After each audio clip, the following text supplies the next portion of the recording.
এই ভিডিওতে আমরা এই যে সিঁড়ি ভাঙা সমস্যাটি দেওয়া আছে তার সমাধান একটি ট্রিকের সাহায্যে করব।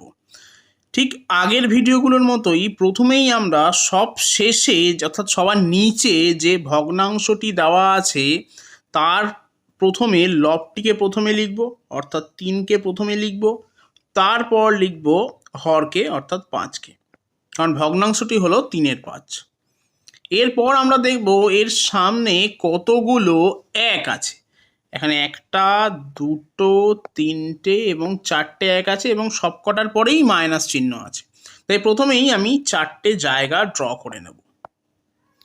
এখন ট্রিকটা হলো আমরা পরেরটা থেকে আগেরটা বিয়োগ করব। এখন যদি আমি 5 থেকে 3কে বিয়োগ করি তাহলে পাবো 2। তাহলে প্রথম শূন্যস্থানে আমি লিখব 2। এরপর আমরা 2 থেকে বিয়োগ করব 5কে এবং 2 থেকে যদি আমি 5 বিয়োগ করি তাহলে পাবো -3।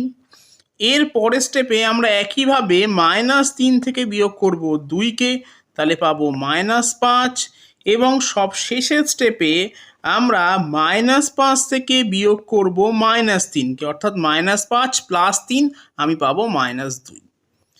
এবং এক্ষেত্রে অ্যান্সারের ট্রিকটা হলো আমরা সবার শেষে যে সংখ্যাটা পেলাম সেটাকে লিখব, অর্থাৎ আমি -2কে আগে লিখব বা লবে লিখব এবং হরে লিখব এর আগে থাকা সংখ্যা অর্থাৎ -5কে।